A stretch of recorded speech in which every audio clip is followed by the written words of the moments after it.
Bon, merci, merci Francis. Et donc je demande votre patience pendant une cinquantaine de minutes et ensuite pour la discussion.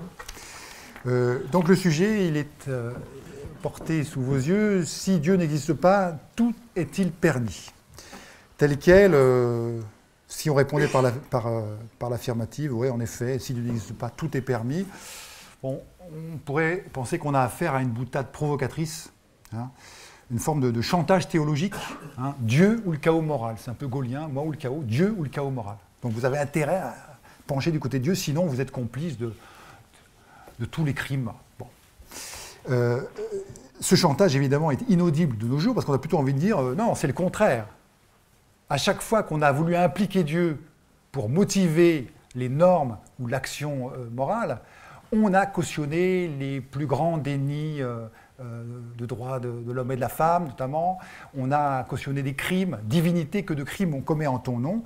Et par conséquent, il ne faut surtout pas faire de Dieu le garant de l'existence d'obligations morales. Ça va à l'encontre d'une émancipation morale de l'humanité. Ça sous-entend une morale de l'hétéronomie. Bref, tout ce qu'il ne faut pas, sans compter le caractère arbitraire du choix divin en matière morale. Donc, l'histoire des civilisations semble apporter un démenti macabre à ce dicton. Hein. Donc, Dieu et la morale, pas lui, pas ça. C'est un peu la réaction qu'on pourrait avoir. Hein. Et puis, l'actualité récente a donné une odeur de poudre à cette connexion entre le devoir, l'obligation et puis Dieu. Et du coup, on pourrait appliquer un principe de précaution au fondement de la morale, de même qu'en sciences, l'Académie des sciences avait interdit les communications sur le mouvement perpétuel. On pourrait dire, écoutez, l'Académie des sciences morales doit interdire les questions sur le fondement divin de l'éthique. Les conséquences sont trop graves. Les vies sont en jeu, etc.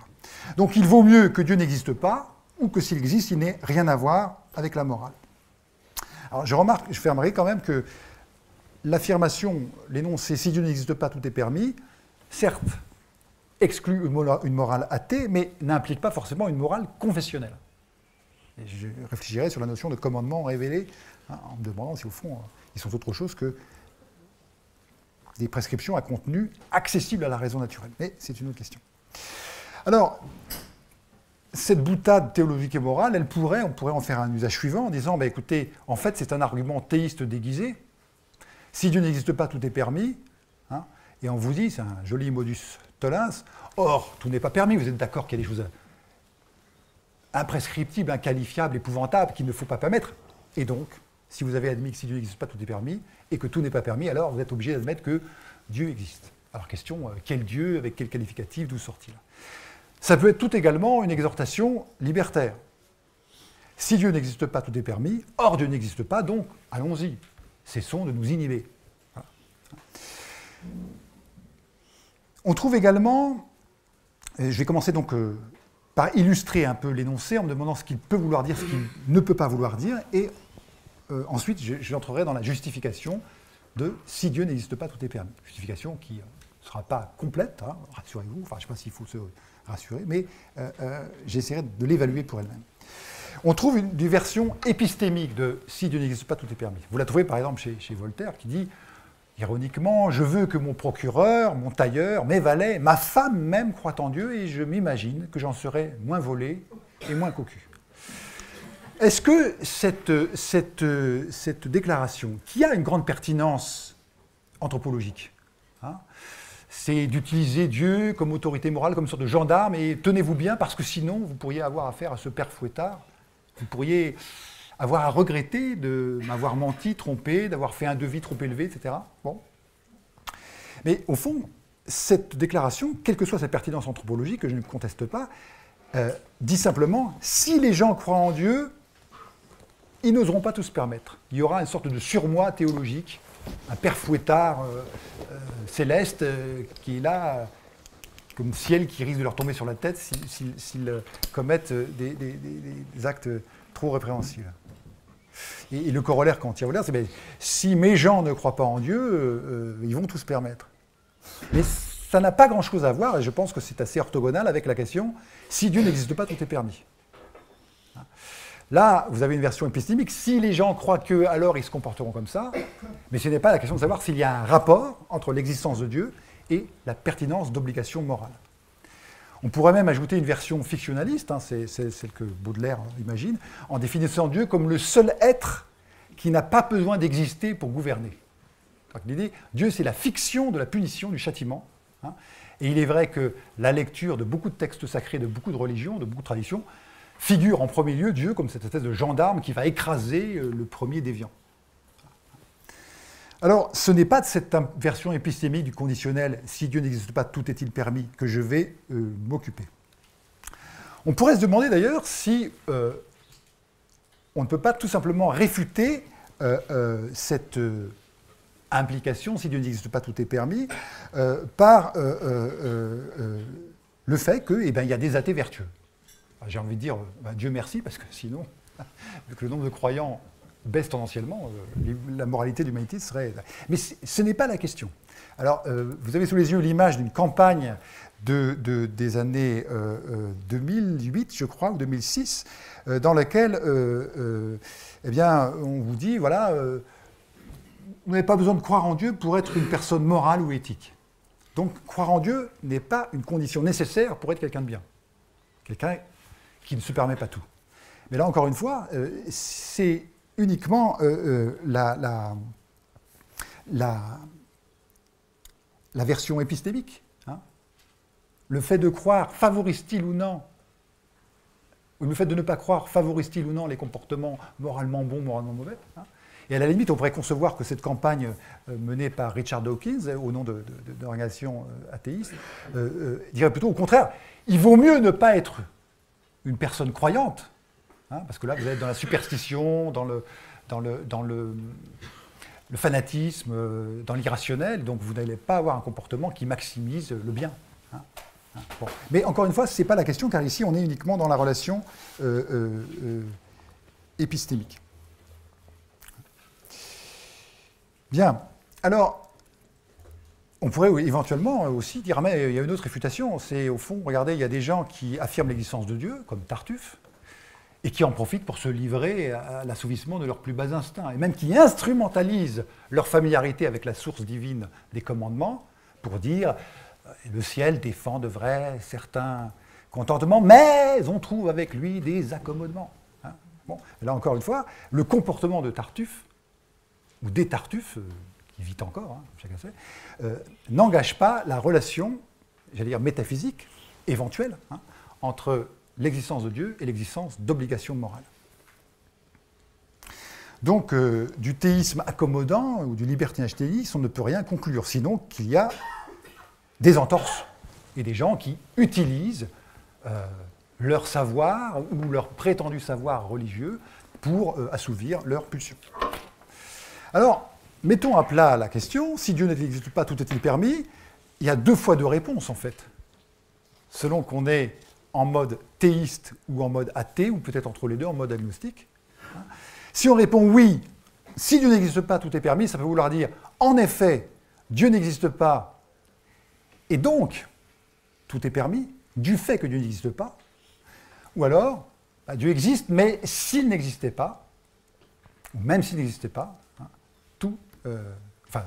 s'il n'existait pas, tout serait permis. Alors, tout serait permis, du fait qu'il n'existerait pas. Et puis, vous pouvez aussi répondre non, nullement. Si Dieu n'existe pas, tout n'est pas permis. Je maintiens l'existence d'obligations morales, d'une distinction entre le permis et le défendu, en l'absence même de l'existence de Dieu.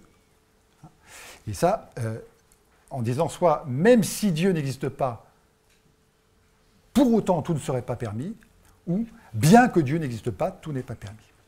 Alors, le problème que je pose ici, c'est quand même, mais c'est quoi ce « si Dieu n'existe pas, tout est permis » ? J'ai, dans les paraphrases que j'ai données de cet énoncé, des réponses possibles à la question, introduit des « alors », des « donc », des « pour autant », et toute la question, c'est de savoir quelle est la nature de ce « donc », de ce « pour autant ». Parce que si j'en reste à la relation de conséquences purement logique, alors, il n'y a pas grand-chose à dire. Hein. Si le si alors est uniquement si P alors Q, dont les conditions de vérité, c'est vrai dans tous les cas, sauf dans le cas où l'antécédent est vrai et le conséquent est faux, alors cet énoncé est quasiment vidé de sa substance. Et je crois que ce serait une erreur d'analyser si Dieu n'existe pas, tout est permis, comme voulant dire, ou bien Dieu n'existe pas, ou bien tout n'est pas, ou bien tout est permis. Enfin, ou bien Dieu existe, ou bien tout est permis, non P ou Q. Et pourtant, c'est ce que le logicien standard dirait, bah oui, la validité du conditionnel si P alors Q, c'est non P ou Q. Ou ce n'est pas le cas que P et non Q. Ce n'est pas le cas que Dieu n'existe pas et que tout est permis.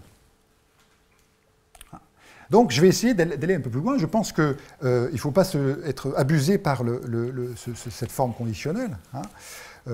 Quand on énonce « si Dieu n'existe pas, tout est permis », on ne se contente pas de dire « ah ben, c'est vrai lorsque Dieu n'existe pas et que tout est permis, c'est vrai lorsque Dieu n'existe pas et tout n'est pas permis, et c'est vrai lorsque ça ».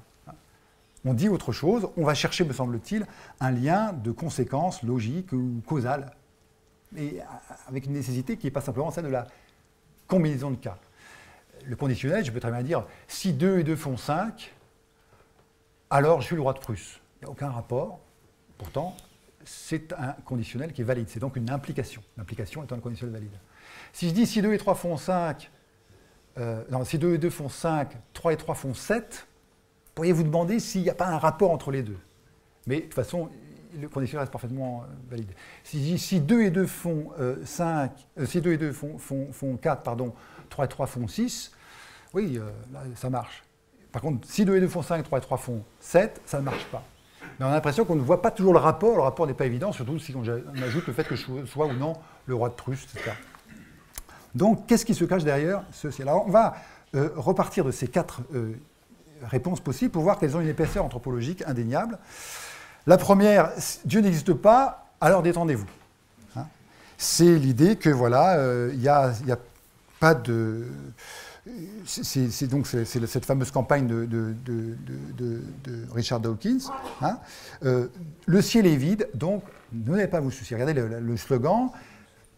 Dieu n'existe probablement pas, alors arrêtez de vous en faire et profitez de la vie. Alors, il y a une remarque à faire ici, de type anthropologique simplement. Il y a une curieuse corrélation entre l'existence de Dieu et puis l'idée de souci, d'ennui, de corvée, de malaise, de surveillance, de crainte du châtiment. Dieu est conçu, semble-t-il, ici, comme menace du plaisir, comme empêcheur de profiter de la vie. Je vois signaler que, quel que soit l'usage ou l'instrumentalisation répressive qu'ont pu faire des clergés, ou d'ailleurs, ce n'est pas réservé aux clergés d'instrumentaliser, des philosophes ou autres, hein, de la figure de Dieu, ou du divin, ou des dieux, il n'y a pas de lien conceptuellement évident entre les deux. Et même, si vous vous placez dans l'hypothèse d'un Dieu créateur, c'est quand même étrange de considérer que Dieu crée un monde dans lequel les êtres vivants puissent jouir de certaine vie, mais que tout ou la plupart des plaisirs de cette vie soient mauvais ou interdits. Donc je voudrais quand même, juste à titre préliminaire, comme ça, interroger cette corrélation, que quand Dieu n'existe pas, c'est un peu, quand le chat n'est pas là, les souris dansent, Dieu est un sorte de Ramina Grobis qui est prêt à croquer les moindres personnes qui n'entreraient pas dans ses vues. S'il a fait la vie, s'il est l'auteur des choses de vie, profiter de la vie n'est pas, semble-t-il, une insulte au Créateur. Au contraire, c'est peut-être une meilleure manière de lui rendre hommage. Alors après, qu'il y ait des plaisirs criminels, peut-être. Hein. Si ma jouissance est au détriment d'une personne, mineure entre autres, on peut se dire quand même, là, il y a des limites. Mais si la vie dont Dieu est l'auteur était un piège, alors Dieu ne serait pas digne de confiance et d'obéissance. Donc il n'est pas certain que l'inexistence de Dieu implique pas de souci. On pourrait même avoir une conception tragique de l'existence dans laquelle, si Dieu n'est pas là, alors là, c'est vraiment dur. Alors, dans cet ordre d'idée, vous avez le fameux télégramme attribué à André Gide, adressé à François Mauriac. « Enfer n'existe pas, peut te dissiper, prévient Claudel ». Donc il y a une sorte de solidarité entre écrivains attirés par les jeunes garçons. Là. Mais l'idée, c'est ça. Voilà. Mais c'est incroyable que l'existence de Dieu est identifiée ici à la conception du Dieu gendarme. Alors, il y a l'autre version, c'est Dieu existe, mais s'il n'existait pas. Et là, c'est le fameux discours, le dialogue entre Alexis et Dimitri, Alyosha et Dimitri Karamazov. Que faire si Dieu n'existait pas? Je pense que Dieu existe, mais que faire si Dieu n'existe pas? Si Rakitin avait raison lorsqu'il dit qu'il s'agit d'une idée créée par les hommes. alors, et là il développe ce qui semble-t-il est pour lui les conséquences, si Dieu n'existe pas, l'homme est le roi de la terre, de l'univers. Magnifique. Mais comment pourra-t-il être vertueux sans Dieu? Je me le demande. Mais qu'est-ce que la vertu? Réponds-moi, Alexei. Pour moi, c'est une chose, pour un Chinois, une autre. Donc, il s'agit d'une chose relative. Alors, si c'est comme ça, tout est permis. Vous voyez, il y a plus d'épaisseur dans le dicton « si Dieu n'existe pas, tout est permis » que ce raccourci fait de Dostoïevski. D'ailleurs, quiconque a lu Dostoïevski, je sais que, généralement, on s'en tire pas avec une demi-phrase. Bon. Alors, essayons de restituer, on ne fait pas ici l'exégèse, je ne prétends pas donner l'interprétation, mais je cueille dans l'énoncé de Dimitri Karamazov un certain nombre de choses qui me paraissent intéressantes et qui sont les étapes de son raisonnement. Si Dieu n'existe pas, l'homme est seul maître à bord. Peut-être. Mais ça suppose qu'il y ait une autorité morale quelque part, que si Dieu ne l'a pas, elle doit être transférée à quelqu'un d'autre. On pourrait dire non, si Dieu n'existe pas, c'est de toute façon l'anarchie. D'ailleurs, même avec Dieu, on peut concevoir un Dieu épicurien qui ne s'occupe pas des affaires humaines, c'est l'anarchie. Il n'y a pas de principe de l'ordre. Deuxième inférence, si l'homme est seul maître à bord, c'est lui qui définit la vertu. La vertu, ici, je pense, c'est à prendre au sens de la définition de ce qui est bon. Ce n'est pas le comportement vertueux. C'est celui qui définit la norme morale. Bon, là, encore, on suppose que l'homme peut fonctionner comme autorité morale. Mais, à la limite, de quel droit, hein? Qui l'a fait juge, hein? C'est peut-être justement cette réclamation d'autonomie. Troisième inférence, la définition de la vertu est relative. Aux Chinois, aux Russes, etc. Donc, les aires géographiques ou les aires civilisationnelles introduisent un bouger dans la définition de la vertu. Alors, là, il faudrait distinguer le fait que, c'est un peu le 3 et 4, si vous voulez, le fait qu'il y ait un défaut d'unanimité, est-il un argument suffisant pour dire qu'il n'y a pas d'obligation morale? Il se pourrait très bien qu'il y ait une obligation morale pour ne pas tuer, et que les hommes se soient assis dessus, pour dire les choses vulgairement. Hein. Le fait qu'il n'y ait pas unanimité sur, je sais pas, les questions aussi importantes que la peine capitale, etc., ne signifie pas qu'il y a ou pas un interdit de meurtre. Encore une fois, ne nous laissons pas piéger par les aspects épistémiques, puisque ce que j'interroge, c'est est-ce qu'il y a un rapport entre l'existence présumée de Dieu et l'existence non moins présomptive d'obligations morales objectives et universelles. La phase suivante, alors, s'il n'y a pas d'obligation universelle, tout est permis. Alors on pourrait imaginer une défense du pluralisme éthique, en disant, si, il y a une obligation qui est de se conformer aux usages locaux.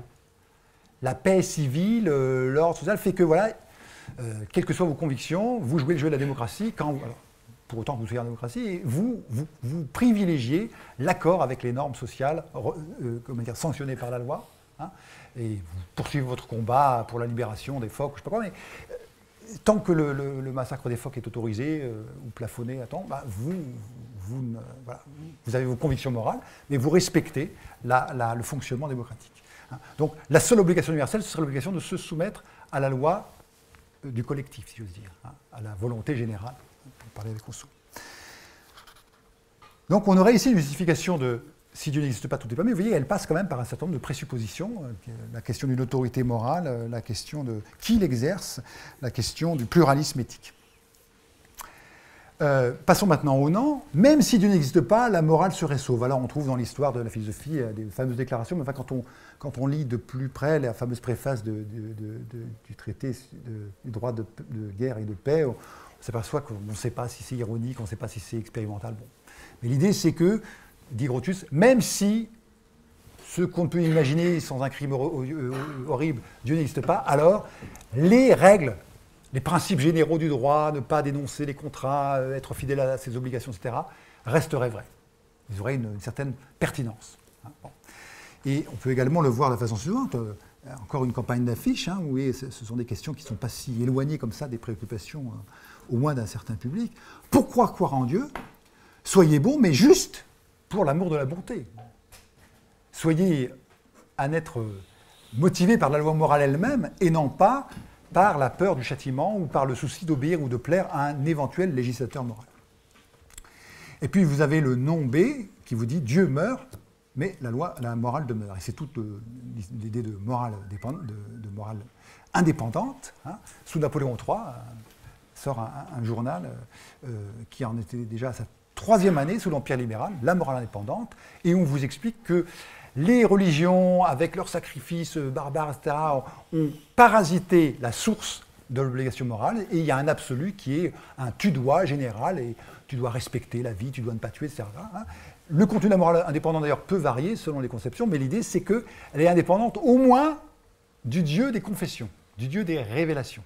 Et la question, c'est est-ce qu'elle est indépendante de Dieu tout court? Parce que si on dit, il y a de l'absolu, il y a un tu-dois, alors on dit qui énonce ce tu-dois, d'où ça sort, et pourquoi tout le monde serait tenu d'obéir? Pourquoi je ne peux pas dire, ben non, ben pas moi? C'est là que la question de l'existence de Dieu métaphysique et non plus confessionnelle me paraît importante. Donc, il me semble pouvoir dire que si Dieu n'existe pas, tout est permis, n'est pas une simple implication matérielle. La vérité de ce conditionnel, c'est-à-dire ce qui en fait une implication, exclurait seulement Dieu n'existe pas et tout n'est pas permis. Donc, elle exclurait seulement le fait qu'on dirait Dieu n'existe pas, mais il y a des interdits, des obligations de ne pas faire. Mais telle qu'elle, si je la prends comme simple implication matérielle, elle est compatible avec Dieu n'existe pas et tout est permis, comme avec Dieu existe et tout est permis, ainsi que Dieu existe et tout n'est pas permis. Alors il me semble que quand on entend « si Dieu n'existe pas, tout est permis », on entend finalement la réciproque. Et si Dieu existe, tout n'est pas permis. Et du coup, il me semble que cette implication matérielle, enfin cette lecture de « si Dieu n'existe pas, tout est permis » comme simple implication matérielle passe à côté de l'essentiel.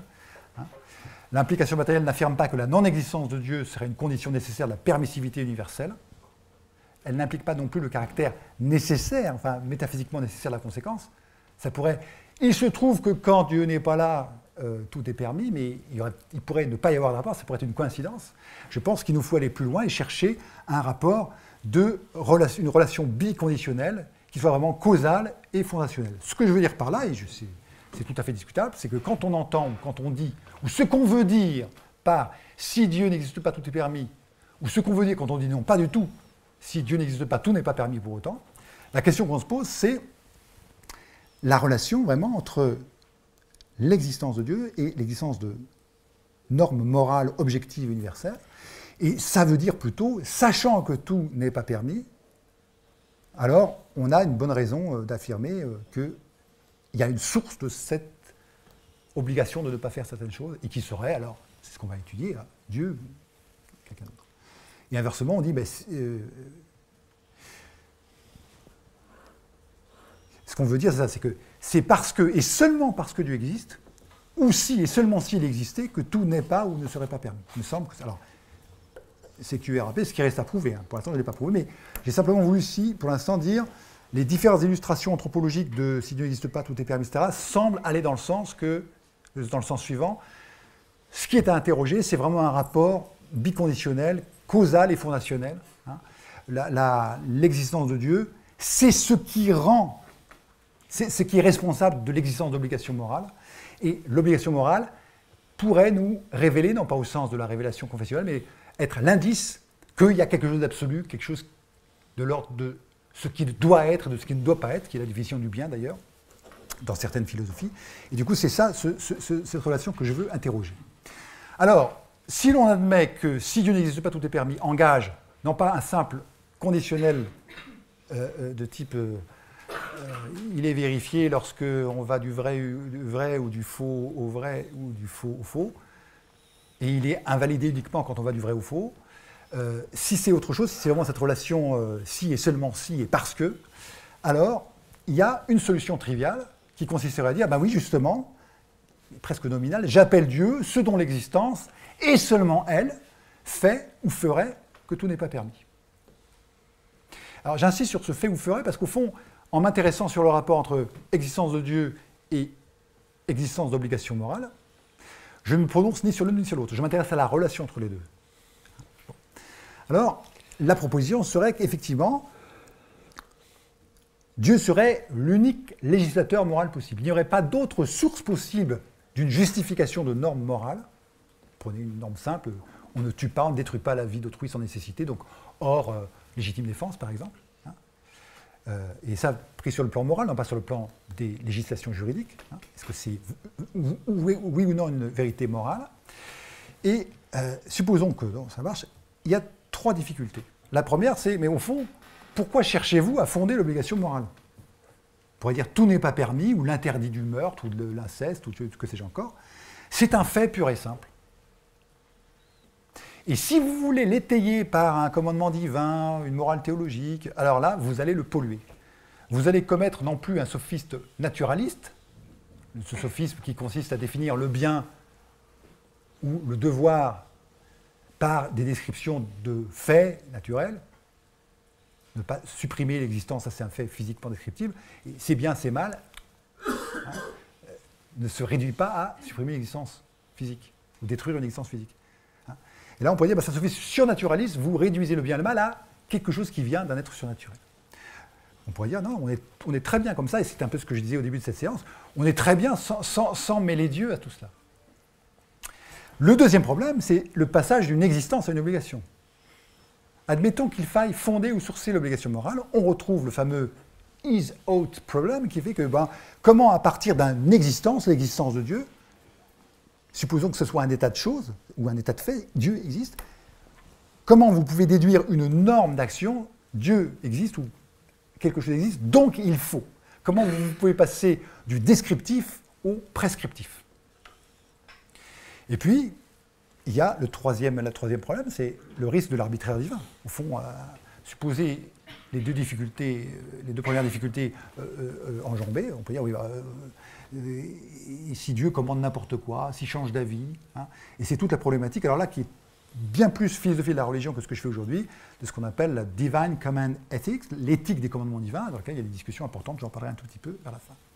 Alors je vais essayer de donner une chance à cette relation d'implication réciproque, causale et fondationnelle entre l'existence de Dieu et l'existence d'obligations morales.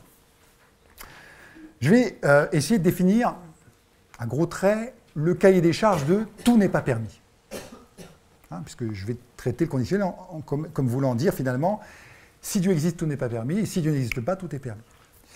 Alors, il y aurait une version faible de tout n'est pas permis, qui serait de dire, écoutez, ouvrez les yeux, ouais. On voit bien que dans toute société, même la plus organisée, il y a un barème pénal, et puis il y a des intuitions, ça ne se fait pas, on ne le fait pas, on ne l'a jamais fait, il ne faudra jamais le faire, c'est révisable, mais enfin, en tout cas, voilà. Évidemment, c'est une version faible, parce que le fait que dans toute société, il y ait des interdits, ne suffit pas à dire que tout n'est pas permis. La version forte, mais elle est évidemment beaucoup plus exigeante, c'est qu'il faudrait qu'il y ait des interdits valables pour toute société. Dans le premier cas, on est dans un pluralisme éthique qui pourrait se contenter de dire aucune société ne vit sans interdit. Fonctionnellement, on a besoin de feux rouges et de feux verts, avec une zone de transition au feu orange. Mais le contenu, c'est pas une morale substantielle finalement, c'est un mode de fonctionnement. Les gens ont besoin, comme dans les théories politiques, on vous dit il y a besoin d'un ennemi pour motiver les troupes. Et bien là, pour motiver l'activité sociale, il faut du permis du défendu. Mais le contenu n'a aucune importance. Donc, pour toute société, il y aurait des interdits, mais on va faire un changement de quantificateur. Non, ce qui est plus intéressant, c'est d'imaginer le cas où il y a des interdits pour toute société. Voilà pour toute société. Donc, c'est l'idée d'obligation objective et universelle. C'est cette version forte que je défends, mais on pourrait me dire non, elle ne nous intéresse pas. Bon, et évidemment que je suis sans doute ethnocentré sur l'idée d'universalisme des droits, et de la dignité de la personne humaine. Bon, mais j'ai du mal avec l'idée qu'on me dise non, écoutez, au-delà des Pyrénées ou au-delà de l'océan, c'est plus valable. Bon. En tout cas, je trouve que la discussion sur l'obligation morale perd tout son intérêt si on dit, vous savez, ailleurs, c'est très très différent. Je ne nie pas qu'empiriquement, ailleurs, ce soit différent, mais je n'ai plus le droit de m'indigner des traitements, à mes yeux, épouvantables que l'on inflige, où je peux faire la sourde oreille aux dénonciations venues d'ailleurs de traitements dégradants dans mon propre pays. Je dis, vous savez, ça ne peut pas être partout pareil. Alors, le cahier des charges, dans la version forte de tout n'est pas permis, c'est de trouver une source d'obligation qui soit universelle, donc qui ne soit pas à la merci d'une rivière, erreur au-delà, ou des Pyrénées, des revendications communautariennes, qui peuvent jouer d'ailleurs un rôle tout à fait constructif à l'échelle de la vie politique, et du pluralisme éthique. Et ce qui m'intéresse, c'est un tout n'est pas permis radical. Il faut qu'elle soit objective, c'est-à-dire que ce n'est pas uniquement qu'il y ait des personnes qui aient l'intuition que tout n'est pas permis. Et pour emprunter une expression que je trouve intéressante, c'est lorsque Wittgenstein s'intéresse à la façon dont il va définir ce que serait le bien, il dit le bien, ça serait un état de choses qui aurait le pouvoir coercitif d'un juge absolu. Un état de choses dont tout le monde se sentirait coupable de ne pas chercher la réalisation. L'idée, c'est que ça va être objectif, ça ne va pas être... Alors, du coup, Wittgenstein en déduit que c'est en dehors du monde et que ce n'est pas négociable. Et pas arbitraire. Alors, un candidat idéal pour ce poste, hein, j'ai ici la fiche de poste, c'est est-ce que le Dieu des philosophes ne fait pas le job? Par définition, il est accessible par des arguments rationnels, hein, dont on peut contester la validité. Mais enfin, si ça marche, hein, il sera normalement transnational, transculturel. Hein, moyennant peut-être quelques révisions sur les principes de causalité, de raison suffisante, etc. C'est un juge absolu. Il est en dehors du monde. Le monde est produit par lui, donc il a une position de surplomb qui lui permet éventuellement de poser une norme. Et puis, ce Dieu des philosophes, par définition, c'est un Dieu qui a un entendement, qui est parfaitement raisonnable, et qui ne va pas s'amuser à fatiguer les humains avec des prescriptions difficiles, voire contradictoires. Donc, le Dieu des philosophes serait un candidat. Alors, discutons cette solution, parce qu'on peut très bien dire, je vous vois venir, historiquement, l'être suprême a servi de fondement, hein, de l'obligation morale.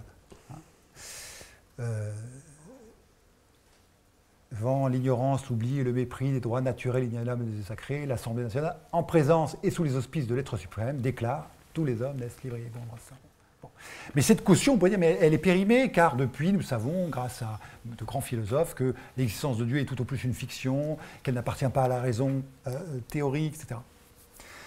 La question que je pose, c'est plus de savoir si nous pouvons réactiver ça, mais s'il y a véritablement une valeur explicative ou un fondement conceptuel, et pas simplement un fondement historique. C'est vrai que les droits de l'homme, la Déclaration des droits de l'homme, est née sous les auspices de l'être suprême. C'est vrai que la Déclaration de Jefferson appuie expressivement sur le pouvoir créateur de Dieu, l'égale dignité de toutes les personnes humaines. All men are created equal. C'est bien en vertu d'une dépendance ontologique par rapport à Dieu que l'égalité des membres de la famille humaine est proclamée. Alors après, on ironise.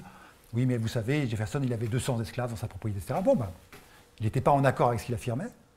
Enfin, en tout cas, je pense que c'est ce lien conceptuel que je veux interroger, et pas uniquement la figure historique. Donc, les Jefferson étaient peut-être des esclavagistes épouvantables, mais en tout cas, ce qui est interrogé, c'est la relation entre un Dieu, cause de l'existence de toute chose, et l'existence de normes morales. Alors, c'est ça qui me paraît intéressant. Et là, je ne voudrais pas que ça ait l'air d'un jeu de mots, mais si nous devons notre existence à un créateur, est-ce qu'on n'a pas ici un exemple ou une dépendance ontologique de fait, un état de fait? Je ne me suis pas fait moi-même, je dois mon existence via des processus évolutifs de fission des gamètes, etc. Je dois mon existence ultimement à un créateur qui maintient la nature, qui conserve les lois de la nature, etc. Cette dépendance de fait engendre-t-elle une obligation, un devoir? Jusqu'ici, je suis qu'à un jeu de mots. Nous devons l'existence à Dieu, le Dieu des philosophes, donc nous lui devons bien en retour, quoi. Pour passer de la dette ontologique, qui est une relation de fait, à une dette morale ou à un devoir moral, il faut autre chose. Je pense qu'on peut appliquer ici un principe assez naturel, selon lequel on est obligé qu'envers un bienfaiteur.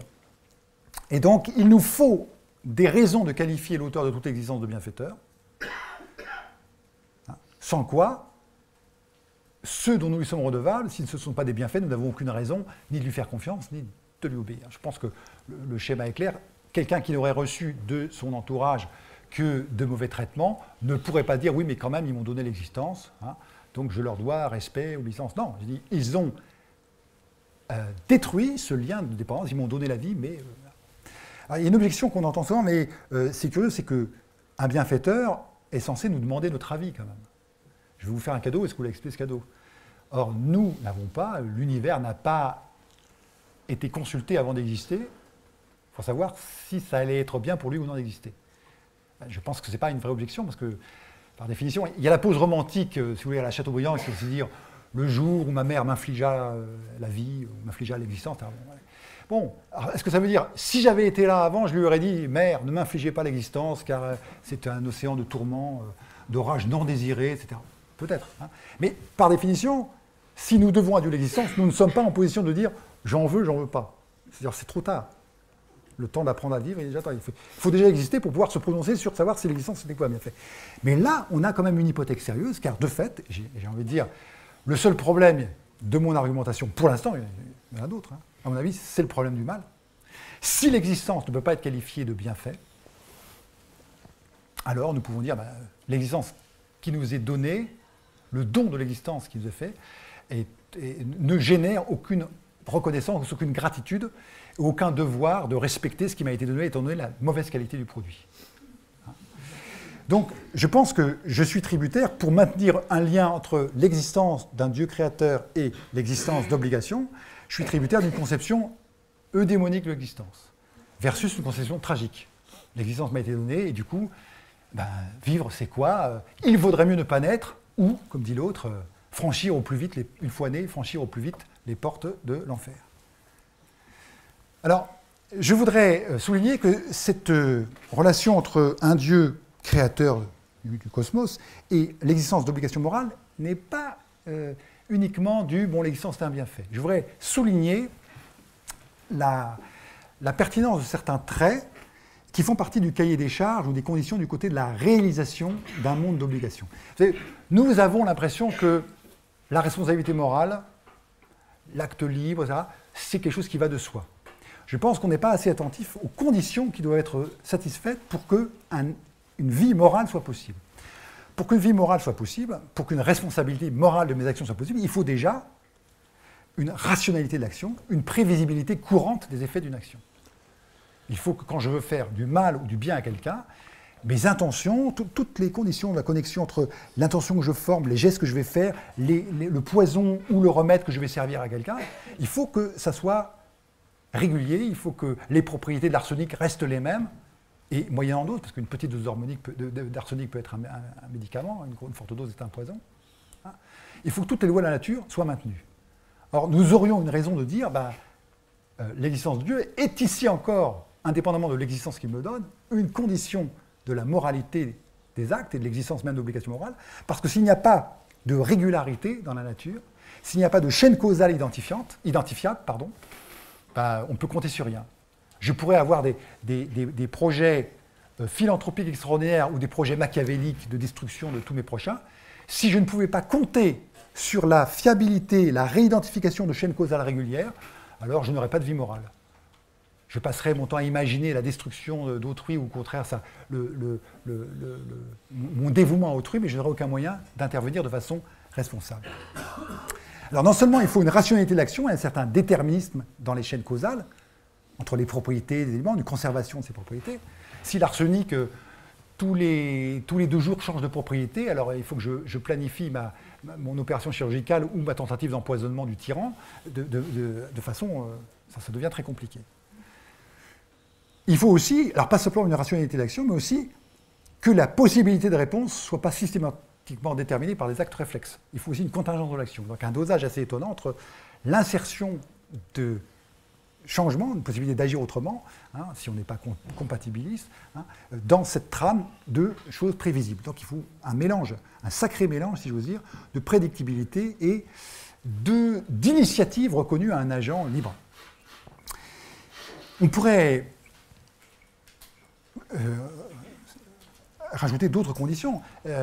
Ce n'est pas quelconque de se dire que la liberté dont, par hypothèse, nous bénéficions, pour que la notion d'obligation morale ait un sens, elle s'exerce diachroniquement. Je ne suis pas libre. Je ne joue pas tout sur une décision morale. Je peux m'améliorer en devenant de plus en plus serviable vis-à-vis de mes étudiants ou au contraire de plus en plus égoïste et méprisant. Et du coup, cette diachronisation des libertés, elle est intéressante. Aussi le fait qu'elle passe par un corps. Nos relations morales ne sont pas uniquement des intentions, je vous veux du bien, je vous veux du mal, je veux me venger, je vous pardonne, non. J'exige de vous la vérité, je ne vous crois pas. Non, ça passe par une expression, donc un registre extrêmement riche qui rend la vie morale intéressante, avec toutes ces nuances. Quelle est la différence, la limite entre un sourire de commisération et un sourire de vraie compassion, etc.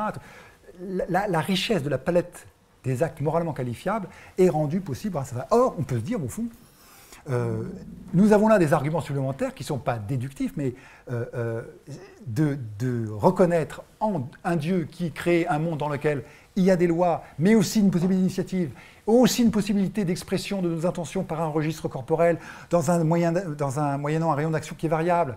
Le nourrisson n'a pas un grand rayon d'action, sauf via des faire-part de naissance, peut-être, je ne sais pas. Mais ensuite, j'augmente mon rayon d'action, y compris avec des moyens techniques, et les conséquences de mes intentions morales vont s'étendre. Un message que j'envoie au bout du monde, une réponse que je fais. Hein.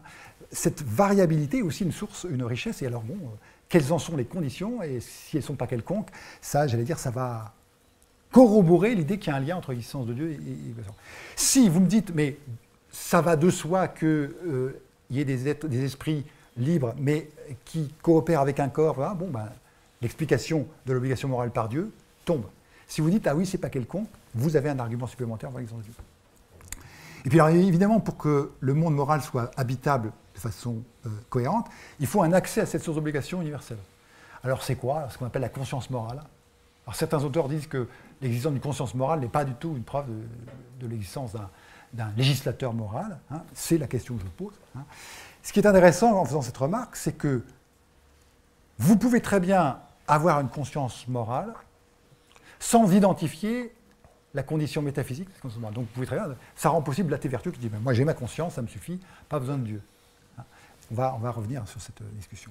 Alors justement, jusqu'ici j'ai essayé de vanter les mérites de l'hypothèse théiste comme corroborant et corroboré par l'existence d'obligations morales. Et alors, je vais le contraster avec l'hypothèse athéiste, mais prise au sérieux. Parce que souvent, l'athéisme dont on parle est un anticléricalisme qui met le doigt sur les instrumentalisations coupables et criminelles du religieux au profit de projets politiques ou de domination ou d'assouvissement de jouissance personnelle, ce qui est évidemment déplorable. Hein. Mais on oublie que si je suis un athée rigoureux, hein, alors je vais au moins imaginer qu'il n'existe que la nature ou des forces naturelles sans volonté, sans intention supérieure, sans vocation à réaliser ce qui est bien, sans qu'il y ait un bien défini comme ce qu'il doit y avoir, ce dont on va poursuivre l'objectif. Je dirais, il n'y a que des faits.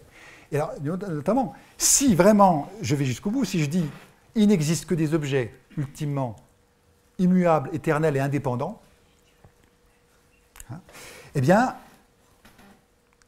qu'est-ce que je vais pouvoir devoir à quiconque? Je ne dois dire merci à personne, je ne dois cette situation à rien, s'il se trouve que par hasard, ces conditions d'existence, a priori d'ailleurs il n'y a même pas de régularité, de loi de la nature, c'est un chaos total, ces conditions d'existence, je ne les dois à personne, et si par hasard elles donnaient lieu au fait que quelqu'un a l'impression qu'il faut faire ceci, on peut dire mais c'est pas fondé. Vous avez des intuitions morales, mais ouvrez les yeux, il n'existe que les atomes et le vide, pour faire rapide, hein, et du coup, bon, vous pouvez considérer que votre morale, c'est de conserver votre configuration atomique pour maximiser votre plaisir ou le partager avec d'autres en ayant une diététique des plaisirs qui vous maintiennent en vie. Mais ça, ce n'est pas de la morale, c'est de l'intérêt bien compris. Hein. Donc, je nous invite à prendre au sérieux l'hypothèse athéiste, hein, qui ne peut pas forcément se prévaloir d'une justification de l'obligation morale. Je ne nie absolument pas que l'athée puisse dire j'agis mieux moralement que vous, mais je suis embêté quand il doit répondre, mais pourquoi poursuivre le bien? Il n'y a que des faits, nous ne devons rien à personne. Je pense qu'un athéisme conséquent, mais je suis prêt à entendre des jugements très différents, neutralise l'opposition du bien et du mal. Non pas fonctionnellement, que les sociétés en aient besoin, que nous ayons besoin de nous inventer un surmoi, ça c'est bien, ça c'est pas bien peut-être, mais ça n'est pas fondé. Parce qu'aucun état de choses strictement physique, même s'il est très spectaculaire, ne peut générer d'obligation morale. À mon avis, s'il génère tout au plus des intérêts pour la survie. Et du coup, c'est la formule de Jules Grave, ni Dieu ni maître, chacun n'obéit qu'à sa propre volonté, dont il ne faut pas se moquer. Je pense qu'un véritable athéisme, me semble-t-il, est proche d'un anarchisme moral et dans lequel, au fond, certes, je peux avoir de bonnes intentions, mais je n'ai plus de raison de poursuivre ce bien plutôt qu'un autre. Et je ne peux surtout pas m'en prendre à un tel ou un tel qui dit « Non mais moi je vis comme ça, il n'y a pas de Dieu, il n'y a pas de maître, l'existence ne vient de nulle part, je ne vois pas pourquoi vous nous surimposeriez une loi morale ou des obligations. Sans doute, il y a des règles avantageuses de conduite en société. Et par exemple, la prohibition du meurtre, de l'inceste, etc., peuvent être motivées par des avantages, mais ce n'est pas de la morale. C'est des intérêts bien compris. Alors, ça se trouve, il n'y a que ça. Mais vous ne pouvez pas empêcher quelqu'un de comprendre ses intérêts dans un autre sens, peut-être plus égoïste. Et donc, là, le conflit... Alors, il y a un dernier problème qui va se poser, c'est le problème de l'arbitraire. Je ne prétends pas avoir résolu le problème du fondement, mais j'ai fait comme si il était mieux de fonder l'obligation morale que de dire « c'est comme ça, obéissez ». Je pense qu'un Dieu créateur nous donne une raison d'obéir en étant celui auquel nous devons toutes ces conditions qui permettent l'exercice de l'action morale. Mais si on pense donc ces deux premiers problèmes résolus, parce que je les traite finalement à la fois le problème de la source et le problème de la transformation d'un état de fait, d'un is, en obligation, il reste le problème de l'arbitraire. C'est le problème, alors c'est le remake du dilemme de Tifron, ceux qu'on considère comme pieux, Eusébos, et pieux parce que ça plaît aux dieux, donc c'est le bon plaisir des dieux qui serait la norme du pieux, ou au contraire, ce qui est pieux plaît aux dieux parce que c'est pieux. Le pieux s'impose aux dieux par sa qualité intrinsèque. On trouve d'ailleurs un peu ça dans certaines conceptions morales du bien comme valeur intrinsèque qui ne doit rien, qui ne doit même pas sa qualité de bien à quoi que ce soit d'autre, ce serait le fameux sophisme surnaturaliste. Comment en sortir ce dilemme? Alors, il y a donc deux options. L'option 1, d'un subjectivisme moral théiste, qui nous dit une action morale, une action est bonne parce que Dieu en a décidé ainsi. Donc, c'est l'option que j'appelle vulgairement caprice des dieux. Le bien, c'est uniquement ce que Dieu décrète bon. Et l'option 2, c'est l'option objectivisme moral indépendantiste. Une action est bonne parce qu'elle est bonne. Le bien, c'est ce qui est bien. Dieu n'y est pour rien. Même s'il n'existait pas, ce serait bien. Donc, c'est des réponses qu'on a vues tout à l'heure. Alors, comment sortir de ce dilemme? L'option première, celle du subjectivisme moral théologique, est embêtante, évidemment. On a l'impression qu'on est dans l'arbitraire divin.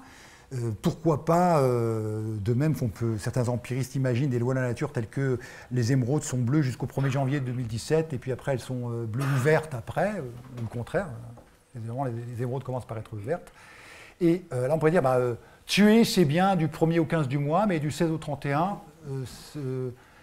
c'est mal. A priori, rien dans ce que j'ai proposé au titre d'une corroboration entre l'existence de l'obligation morale n'interdit ce cas de figure, qui est évidemment très très embêtant.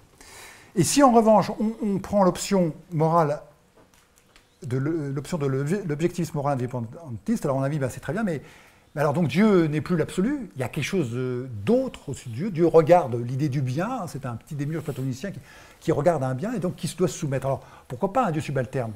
Mais le problème revient, c'est qu'est-ce qui peut être source d'obligation pour Dieu? Pourquoi Dieu serait tenu de regarder cette idée du bien et ces rapports géométriques du juste, du bien, du vrai? Qu'est-ce qui l'oblige? J'ai essayé de suggérer que la seule façon d'obliger, c'est d'être le créateur. Donc je pense qu'on a réussi une raison d'abandonner l'objectivisme moral indépendantiste en disant, oui, que Dieu devienne subalterne, c'est pas grave, mais le problème c'est qu'est-ce qui peut l'obliger? Alors il faudrait un super Dieu qui soit le Dieu bien, qui crée ce deuxième Dieu et auquel donc ce Dieu est redevable de ses obligations. Alors, je pense que, c'est une solution classique, mais c'est celle que j'essaie de faire valoir ici, on peut échapper au dilemme du subjectivisme moral théologique et de l'objectivisme moral indépendantiste en disant, et si on identifiait Dieu et le bien? Donc Dieu serait la source et la mesure de tout bien, serait, en un sens, c'est une idée très néo-platonicienne, le paradigme du bien. Le bien n'est pas une valeur sur laquelle un Dieu bon règle la façon dont il compose le monde. C'est Dieu lui-même qui est le bien, et le monde est la diffusion, dans la création, de cette norme du bien, vieille tradition néo-platonicienne. L'intérêt ici, c'est qu'on a une solution aux difficultés 2 et 3, c'est que le contenu de l'obligation ne diffère pas de la relation de dépendance ontologique envers ce bien. Là, on a une illustration possible, enfin, je crois que c'est conceptuellement cohérent. Je ne vous ai pas démontré que le Dieu néoplatonicien existait, donc vous n'êtes tenu à rien. Mais je pense qu'on aurait ici une façon, si ça c'est vrai, une façon de comprendre cette relation de corroboration entre l'obligation morale et l'existence de Dieu. Alors on peut se demander, j'en ai bientôt terminé, si cette identification de Dieu au bien n'est pas un diallèle. Est-ce qu'on ne dit pas il faut obéir à Dieu parce que c'est bien, et le bien c'est d'obéir à Dieu? Et je dis non. Là, on ne change pas sans arrêt de normes. Hein. L'idée c'est que Dieu est digne d'obéissance parce qu'il est lui-même le bien, source du bien, et que c'est en ordonnant ou en nous réglant sur Dieu, sur la perfection du Père Céleste, diront certains, hein, que nous sommes moraux. Que nous le sachions ou non. L'athée vertueux, hein, comme M. Jourdain fait de la prose sans savoir, agit conformément à l'ordre voulu par Dieu. Dans l'hypothèse théiste, évidemment. Alors, l'identification de Dieu comme autorité morale, évidemment, si on n'est pas dans un diallèle, on est renvoyé d'un autre, suppose, si on veut rester dans une conception rationnelle, accessible à la raison naturelle, suppose que l'être humain soit doté, c'est ce que j'appelais tout à l'heure la condition d'accès aux normes morales, qu'on ait des préconceptions du bien qui sont épistémiquement indépendantes, hein, de la reconnaissance par la raison de l'existence de Dieu ou pas. Alors, pourquoi c'est intéressant? Parce que nous avons là un garde-fou possible qui évite l'infâme superstition, comme disait Voltaire, à savoir que les gens sont capables de faire n'importe quoi sous prétexte que c'est un commandement divin. Je peux, si je considère que j'ai reçu un certain nombre d'intuitions morales, métaphysiquement, si j'admets qu'au fond, elles sont fondées parce que Dieu a ainsi constitué les choses que je m'approche de lui ou je lui réponds avec gratitude en faisant le bien, en favorisant le développement équitable de toutes les créatures, etc. Si j'admets ce schéma, hein, alors j'ai quand même déjà une conception du bien qui peut me servir de test. Et si ce Dieu, ou si on me dit que ce Dieu dit, ben oui, mais il faut humilier les femmes ou ne pas partager les revenus du capital, etc., je pourrais dire, ah non, mais je ne pense pas que ce type de commandement puisse venir de Dieu. J'ai donc un instrument critique en disant, bah, épistémiquement, indépendamment de mes croyances métaphysiques sur Dieu, j'ai de toute façon, et du coup je pense que attribuer à Dieu un commandement comme tue ou détruit, hein, devrait alerter une personne en disant, ben, à la limite, on peut très bien imaginer un Dieu cruel, mais là j'ai raison de dire, je ne suis pas tenu d'obliger, je ne suis pas obligé par un Dieu cruel. Un Dieu, alors on peut le dire, mais c'est même contradictoire, un Dieu qui me dit de détruire ceux qui ne croient pas en lui, ben je peux dire, mais attends, fais toi-même le boulot. Non mais je suis très sérieux. Pourquoi tu crées un monde? Pourquoi vas-tu t'amuser à ce que certains soient dans l'erreur, dans les ténèbres, hein, et que de bonne foi ils ignorent telle ou telle révélation? Et toi tu m'as donné la révélation, et donc tu me demandes d'exterminer ceux qui n'ont pas cette révélation? Ben fais-le toi-même. Tu n'avais qu'à faire le sale boulot toi-même. Et j'ai dit que l'idée, c'est qu'on a un critère rationnel. Alors, je ne prétends pas convertir tout le monde à ce rationalisme-là, mais justement, ce n'est pas de conversion, il s'agit d'exercer le dénominateur commun de toute existence humaine, la possibilité d'argumenter, de justifier, hein, et qui est de dire, ben voilà, un Dieu qui dirait détruis les créatures, détruis celles qui ne suivent pas la voie droite, hein, à mon avis, est tout à fait contestable. En tout cas, j'estime que je suis fondé à ne pas obéir à un Dieu qui me dit tue. Alors on va dire, mais vous allez à l'encontre de tous les récits sanguinolents, de toutes les traditions. Généralement on dit ah, c'est le judéo-christianisme qui a les mains pleines de sang. Mais non, si vous regardez la Bhagavad Gita, c'est pareil, ou dans bien d'autres religions, oui, il y a des sacrifices sanglants, il y a un Dieu qui massacre, etc. Mais alors, sommes-nous condamnés au fondamentalisme? Sommes-nous condamnés à prendre au pied de la lettre tous ces récits? Est-ce qu'on ne peut pas se dire, attends, quand il s'agit de massacrer les ennemis, est-ce qu'il ne s'agit pas de massacrer, au contraire, toutes les tendances d'égoïsme, toutes les pulsions destructrices, etc. C'est tout ça. Hein. Donc ne soyons pas... Ça me paraîtrait une bien mauvaise manière que de dire, ah ben vous savez, les religions sont toutes, ou quasiment toutes unanimes, Dieu exige des sacrifices, Dieu accepte la destruction d'une partie de ses créatures. Alors ça pose évidemment des problèmes d'exégèse, d'interprétation de beaucoup de textes, mais que pédagogiquement, on pourrait très bien imaginer un Dieu qui se révèle à travers le destin de tel ou tel peuple, et les lois sont telles que les gens écrivent, font dire à Dieu qu'il faut lapider les femmes adultères, par exemple. Hein. Mais est-ce que je pense qu'un Dieu qui dit « je crée des êtres humains avec des pulsions sexuelles, avec des préférences, avec des jalousies, là, mais lapider ceux qui font... » qu'il fasse tomber lui-même le châtiment du ciel. En un sens, les anciens Romains avaient plus de sagesse. si Jupiter n'est pas content, qu'il exécute lui-même son mécontentement, hein, plutôt que d'instrumentaliser. Bon, je vais m'arrêter là en disant qu'évidemment, parmi les présupposés, les nombreux présupposés qui m'ont permis d'alimenter cette corroboration entre existence de Dieu et existence d'obligation morale, il y a l'idée d'une cohérence, et que Dieu ne veut pas d'un côté nous donner une intuition morale et la retirer de l'autre. Et je conclus avec ce beau mot de Diderot. Lorsque Dieu, de qui nous tenons la raison, en exige le sacrifice, c'est un faiseur de tours de gypsière qui escamote d'une main ce qu'il a donné de l'autre. Merci de votre patience.